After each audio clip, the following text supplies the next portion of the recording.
नमो नमः। प्रिय बच्चों, मैं कंचनमाला, संस्कृत अध्यापिका, राजकीय बालिका इंटर कॉलेज, शामीना रोड, लखनऊ। बच्चों, कक्षा 10 के ऑनलाइन क्लास में आज मैं संस्कृत विषय के साथ उपस्थित हूँ। बच्चों, आज संस्कृत की कक्षा में हम लोग संस्कृत पद्य पीयूषम से प्रथमा पाठः लक्ष्य वेद परीक्षा को पढ़ेंगे।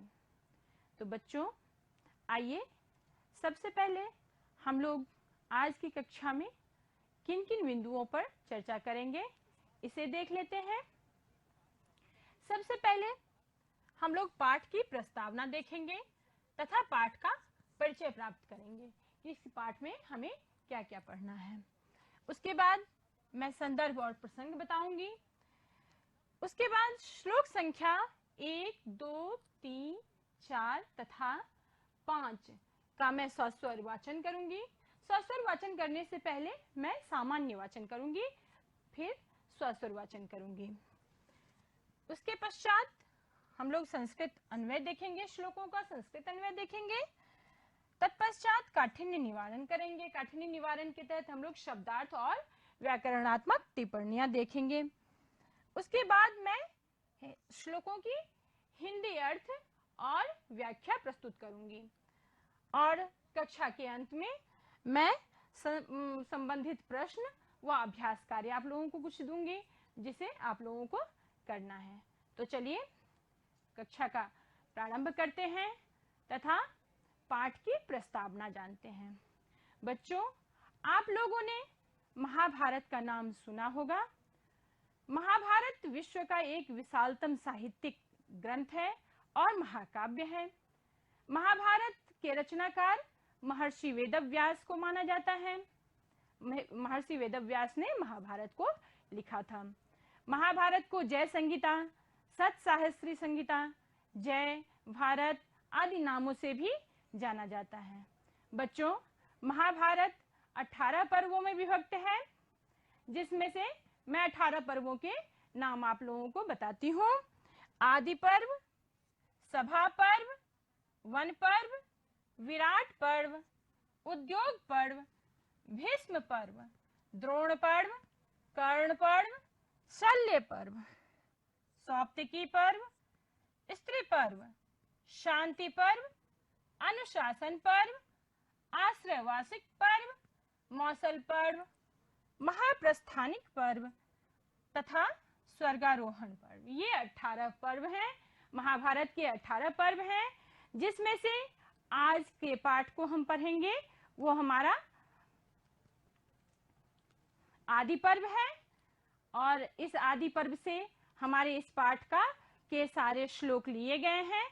तो लक्ष्य वेद परीक्षा जो हमारे पाठ का नाम है, आप लोगों को प्रारंभ में ही मैंने बताया, लक्ष्य वेद परीक्षा नाम से ही हम देखते हैं कि लक्ष्य को वेधने की परीक्षा इस पाठ का शीर्षक है।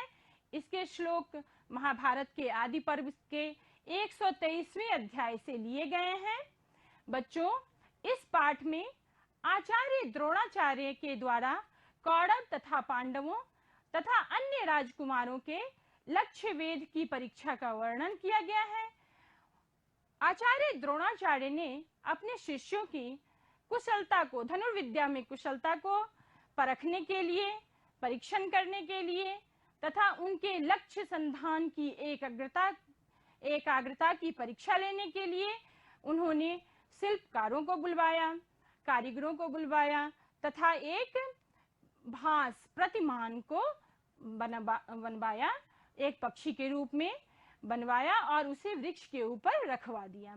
सबसे पहले उन्होंने युधिष्ठिर को बुलाया और पूछा कि तुम क्या देखते हो। तो युधिष्ठिर ने कहा, मैं गिद्ध को, वृक्ष को तथा आपको एवं अपने सभी भाइयों को देख रहा हूं। युधिष्ठिर के इस उत्तर से द्रोणाचार्य अप्रसन्न हो गए तथा और अन्य राजकुमारों को भी बुलाकर उन्होंने यही प्रश्न पूछा, परंतु सभी राजकुमारों ने एक ही सा उत्तर दिया। अंत में बाण को साधते हुए अर्जुन ने बताया कि उसे केवल गिद्ध का सिर दिख रहा है। जो प्रतिमान पक्षी के रूप में गिद्ध बनवाया था द्रोणाचार्य ने, उसका सिर केवल, अर्जुन ने बताया कि उसका सिर केवल दिखाई दे रहा है। इस पर प्रसन्न होकर द्रोणाचार्य ने अर्जुन को बाण छोड़ने के लिए आदेश दिया और अर्जुन ने उस गिद्ध का सिर काटकर पृथ्वी पर गिरा दिया। बच्चों, इस पाठ से क्या शिक्षा मिलती है कि छात्रों को मन की एकाग्रता को बनाए रखना है, एकाग्र होकर अपने लक्ष्य की प्राप्ति के लिए कार्य करना है। जब मन की एकाग्रता होगी तभी लक्ष्य प्राप्त करना सरल होगा। तो बच्चों, आइए चलते हैं हम लोग पाठ के आगे कक्षा की ओर और जानते हैं कि जब आप लोग इस पाठ के श्लोकों की व्याख्या करेंगे तो संदर्भ में आप लोग क्या लिखेंगे। तो बच्चों, हम लोग सबसे पहले संदर्भ जानते हैं। प्रस्तुत श्लोक हमारी पाठ्य पुस्तक के अंतर्गत संस्कृत पद्य पीयूषम के प्रथम पाठ लक्ष्य वेध परीक्षा से उद्धृत है, जो कि महाभारत के आदि पर्व से लिया गया है। यह संदर्भ आप लोग लिखेंगे। यहाँ एक बात ध्यान देने वाली है कि आप लोग सभी श्लोकों का, पूरे संपूर्ण पाठ के सभी श्लोकों का संदर्भ एक ही होगा। यही संदर्भ हम सभी श्लोकों के साथ लिखेंगे। अब प्रसंग देख लेते हैं। तो बच्चों, पाठ के सभी श्लोकों का प्रसंग अलग अलग लिखा जाएगा। जब मैं आप लोगों को पढ़ाऊंगी, एक एक श्लोक पढ़ाती जाऊंगी, तो उसके प्रसंग मैं उस समय बताती जाऊंगी, परंतु संदर्भ एक ही होगा। ये याद रखना होगा आप लोगों को कि संदर्भ एक ही होगा। यही संदर्भ आप लोग लिखेंगे और प्रसंग, जिस श्लोक का जो प्रसंग मैं बताऊंगी वो लिखेंगे। तो चलिए आगे श्लोक संख्या 1 एवं 2 देखते हैं। सबसे पहले मैं सामान्य वाचन करूंगी, तत्पश्चात मैं सस्वर वाचन करूंगी। तो आइए बच्चों, सबसे पहले सामान्य वाचन करती हूं मैं। तांस्तु सर्वान् समानीय सर्व विद्यास्त्र शिक्षितान् द्रोणः प्रहरण ज्ञाने जिज्ञासुः पुरुषर्षभः कृत्रिम भास मारोप्य वृक्षाग्रे शिल्पिभिः कृतम् अविज्ञातं कुमाराणां लक्ष्यभूतम् उपादिशत्। अब मैं दोनों श्लोकों का सस्वर वाचन करूंगी। तांस्तु सर्वान् समानीय सर्व विद्यास्त्र शिक्षितान् द्रोणः प्रहरण ज्ञाने जिज्ञासुः पुरुषर्षभः कृत्रिम भासमारोप्य वृक्षाग्रे शिल्पिभिः कृतम् अविज्ञातं कुमाराणां लक्ष्यभूतम् उपादिशत्। बच्चों, इन दोनों श्लोकों का हम लोग प्रसंग देख लेते हैं। प्रस्तुत श्लोक द्वय में द्रोणाचार्य द्वारा शिष्यों की लक्ष्य वेध परीक्षा लेने के लिए लक्ष्य निर्धारित किए जाने का वर्णन है। यह प्रसंग आप लोग लिखेंगे। अन्वय, श्लोक का अन्वय देख लेते हैं। प्रहरण ज्ञाने जिज्ञासुः पुरुषर्षभः द्रोणः सर्व विद्यास्त्र शिक्षितान् तान् तु सर्वान् समानीय वृक्षाग्रे शिल्पिभिः कृतम् कृत्रिमं भासम् आरोप्य कुमाराणां अविज्ञातं लक्ष्यभूतम् उपादिशत्। आइए बच्चों, अब काठिन्य निवारण के तहत कुछ शब्दार्थ और व्याकरण संबंधी जानकारी प्राप्त करते हैं।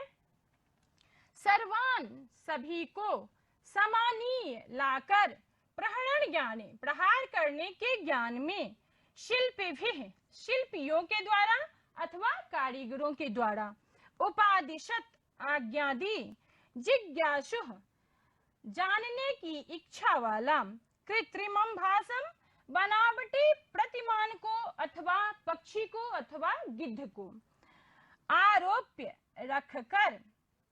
ये शब्दार्थ थे। अब कुछ व्याकरणात्मक टिप्पणी देख लेते हैं। ज्ञाने जिज्ञासुः प्रहरणस्य ज्ञाने तस्मिन् जिज्ञासुः। यहाँ तत्पुरुष समास है। अस्त्र ज्ञान के विषय में जिज्ञासु, और जिज्ञासु का पहले ही मैंने अर्थ बताया है, जिज्ञासा रखने वाला, जानने की इच्छा रखने वाला। पुरुषार्थभः पुरुषेषु ऋषभः, यहाँ सप्तमी तत्पुरुष समास है, अर्थात पुरुषों में श्रेष्ठ।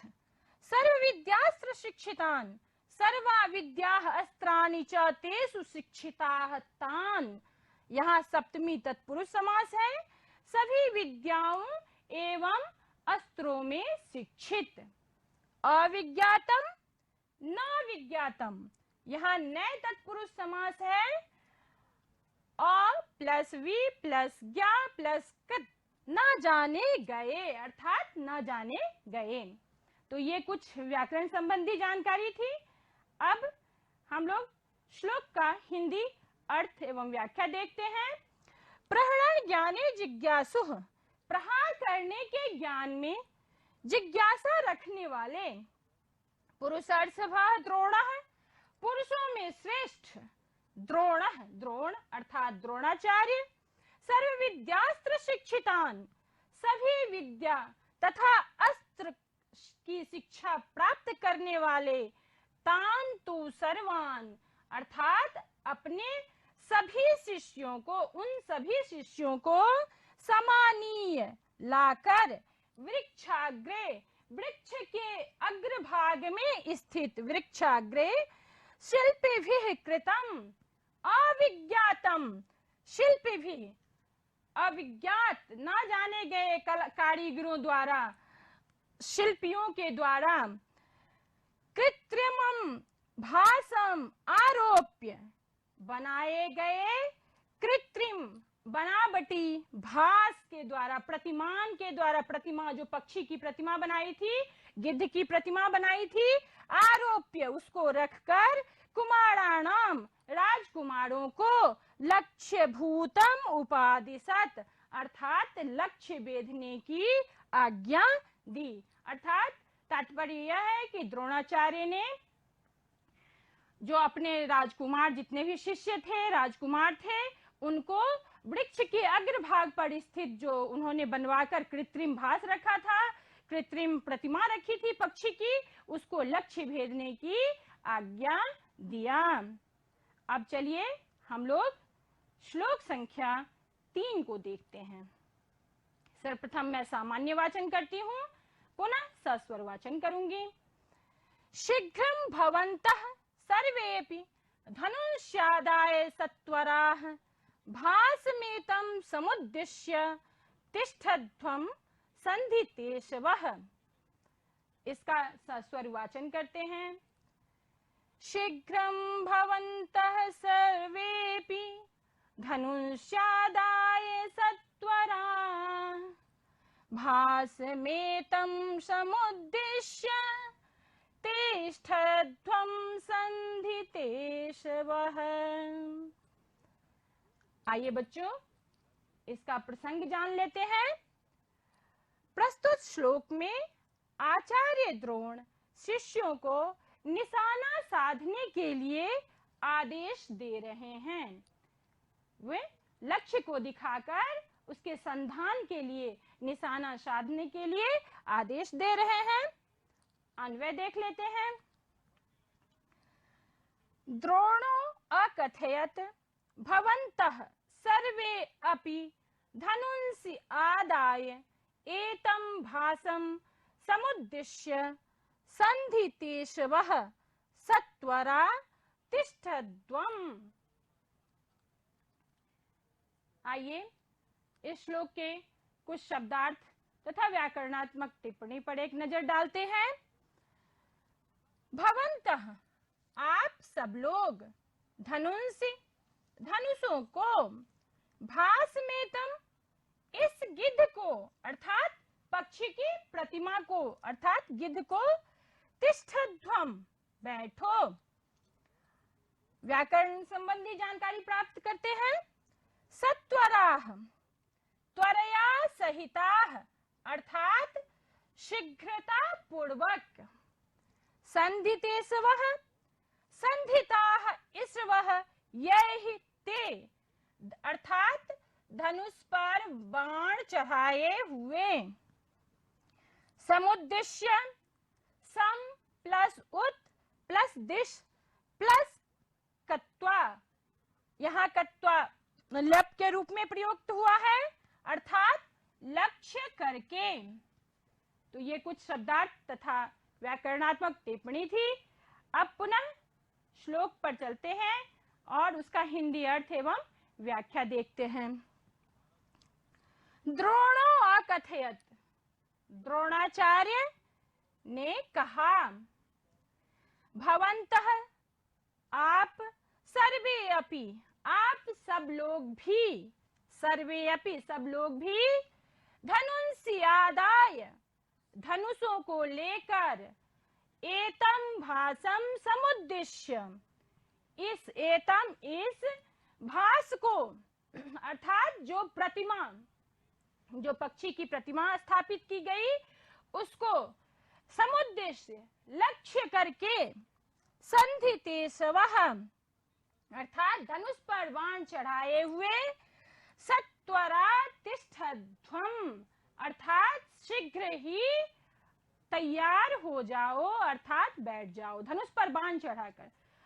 तात्पर्य यह है कि द्रोणाचार्य इसमें कह रहे हैं शिष्यों को कि आप सब लोग भी अपने अपने धनुष को लेकर के और लक्ष्य की तरफ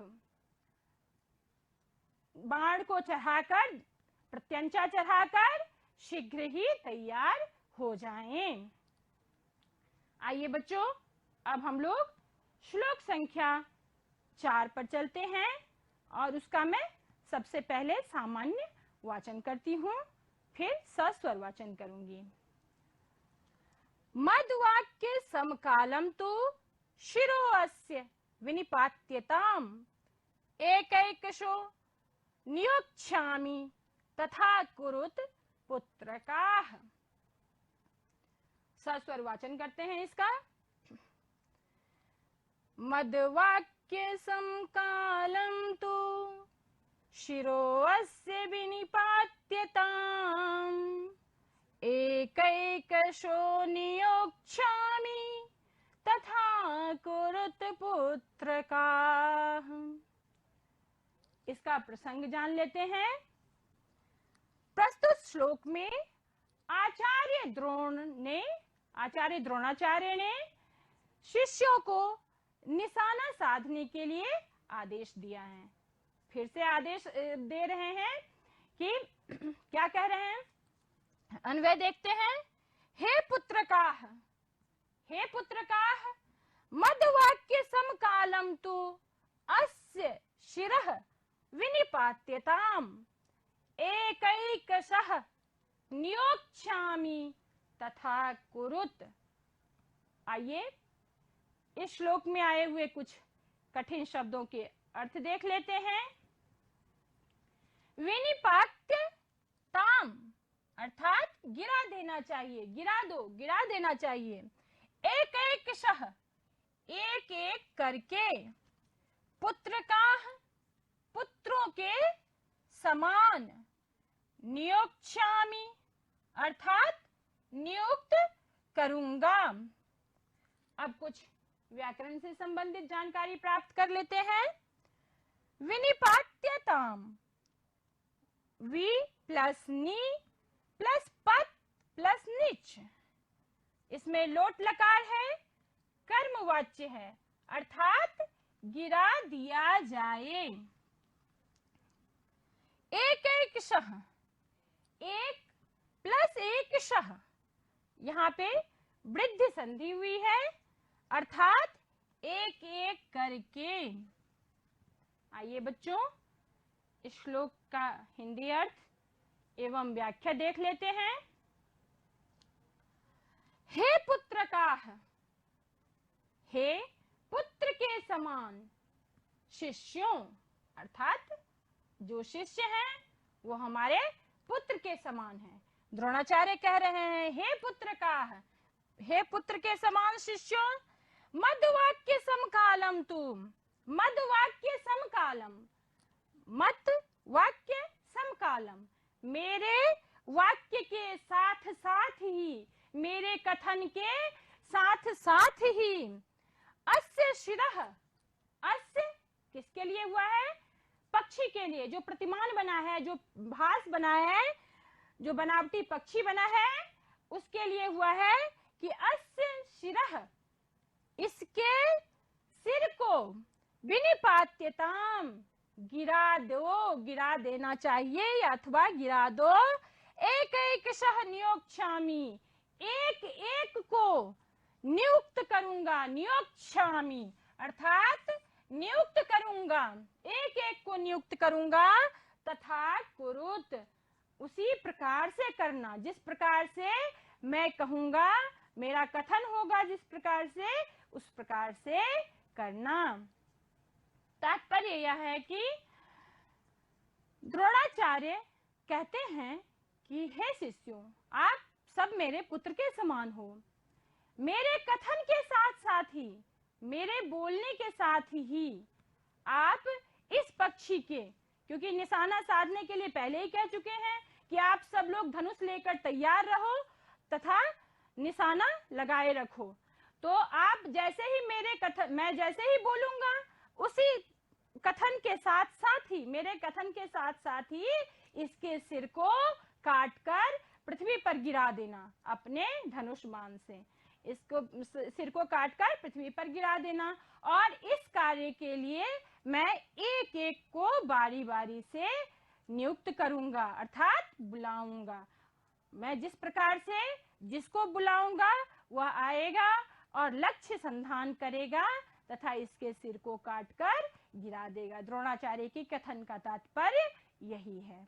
बच्चों, मैं जो भी श्लोक पढ़ा रही हूँ उसमें संदर्भ जो पूर्व में बताया है वही रखेंगे।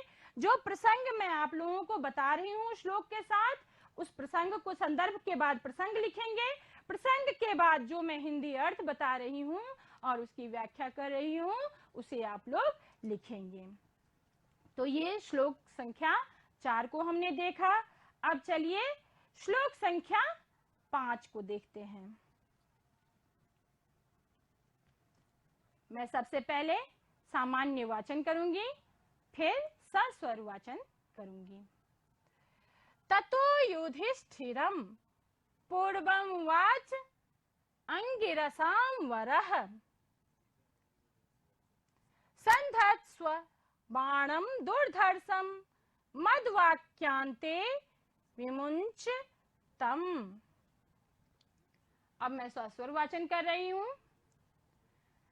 ततो युधिष्ठिरं पूर्वम उवाच अंगिरसां वरः संधत्स्व बाणं दुर्धर्षं मद्वाक्यांते विमुंचतम्। आइए इस श्लोक का प्रसंग देख लेते हैं। प्रस्तुत श्लोक में आचार्य द्रोणाचार्य युधिष्ठिर को लक्ष्य वेद के लिए तैयार कर रहे हैं। इस श्लोक में युधिष्ठिर को लक्ष्य वेद के लिए तैयार कर रहे हैं द्रोणाचार्य। अन्वय देख लेते हैं। ततः अंगिरसां वरः पूर्वम युधिष्ठिरम् उवाच दुर्धर्षं बाणं संधत्स्व मद्वाक्यांते तम विमुंच। आइए इस श्लोक के शब्दार्थ और व्याकरणात्मक टिप्पणी पर एक नजर डालते हैं। सबसे पहले शब्दार्थ देखते हैं। अंगिरसां वरः, अंगिरा वंश में श्रेष्ठ। बच्चों, अंगिरा वेद पुराणों में प्रसिद्ध एक ऋषि हुए हैं। अंगिरा ऋषि थे, उनका गोत्र प्रसिद्ध था, प्रचलित था। द्रोणाचार्य उसी गोत्र में उत्पन्न हुए एक श्रेष्ठ ऋषि हैं, इसीलिए श्लोक में कहा गया है अंगिरसां वरः। बच्चों आगे देखते हैं। दुर्धर्षम असहनीय, असहनीय ये बाण का विशेषण है। बाण के लिए कहा गया है कि युधिष्ठिर को कहेंगे अभी कि असहनीय बाण को छोड़ो, जो सहा न जा सके। असहनीय का क्या अर्थ है? जो सहा न जा सके। विमुंच, विमुंच अर्थात छोड़ दो। अब व्याकरण संबंधी जानकारी प्राप्त करते हैं। संधत्स्व, सन प्लस धा प्लस लोट लकार, इसमें लोट लकार है, मध्यम पुरुष एक वचन, अर्थात साधो, अर्थात भली भांति निशाना लगाओ। यह संधात्स्व में आधा सा है। तो बच्चों, इस प्रकार से हमने व्याकरणात्मक टिप्पणी और शब्दार्थ देखे थे। अब आइए पुनः श्लोक पे चलते हैं और श्लोक का हिंदी अर्थ जानते हैं। ततः अर्थात इसके पश्चात अंगिरसाम वरह, अंगिरा वंश में श्रेष्ठ, अंगिरा ऋषि के वंश में श्रेष्ठ कौन? द्रोणाचार्य, श्रेष्ठ द्रोणाचार्य। पूर्वम सर्वप्रथम, सबसे पहले, युधिष्ठिरम उवाच, युधिष्ठिर को उवाच कहा, दुर्धर्षम असहनीय बाणम, बाण को, असहनीय बाण को, संधात्स्व अर्थात साधो, भली भांति निशाना लगाओ। जो असहनीय बाण हो उसका संधान करो, साधो उसको। मद्वाक्यांते तम विमुंच, और मेरे वाक्य की समाप्ति पर, मद्वाक्यांते मेरे वाक्य की समाप्ति पर, तम विमुंच उसको छोड़ दो। अर्थात इस श्लोक में द्रोणाचार्य कहते हैं, युधिष्ठिर को सर्वप्रथम बुलाते हैं, युधिष्ठिर को कहते हैं कि तुम ऐसे बाण का संधान करो जो असहनीय हो, जिससे लक्ष्य संधान तत्काल हो जाए और मेरे वाक्य के अंत होने पर उसे तुम छोड़ दो, अर्थात उस पक्षी के सिर को काटकर गिरा दो। तो बच्चों, इस तरह से आज भाग 1 में हम लोगों ने ये 5 श्लोक पढ़े हैं। मैं उम्मीद करती हूँ कि ये पांचों श्लोक आप लोगों को अच्छी तरह से समझ में आ गया होगा। बच्चों, आप लोग इसकी व्याख्या करते समय संदर्भ लिखेंगे, प्रसंग लिखेंगे, फिर हिंदी अर्थ और इसकी व्याख्या लिखेंगे। तो आइए चलते हैं अभ्यास कार्य की ओर। आप लोगों को मैं कुछ श्लोक अभ्यास कार्य के रूप में देती हूँ, जिसके संदर्भ तथा प्रसंग सहित आप लोगों को हिंदी में व्याख्या करनी है। पहला श्लोक है, तांस्तु सर्वान जिज्ञासु पुरुषर्षभः। ये श्लोक देखिएगा। इस श्लोक का हिंदी में आप लोगों को संदर्भ तथा प्रसंग सहित व्याख्या करनी है। फिर शीघ्रं भवन्तः से तिष्ठध्वं संधितेषवः, यहाँ तक इस श्लोक की भी हिंदी में व्याख्या करनी है। ततो युधिष्ठिरम से लेकर विमुंचतम, इस श्लोक की भी आपको संदर्भ तथा प्रसंग सहित हिंदी में व्याख्या करनी है।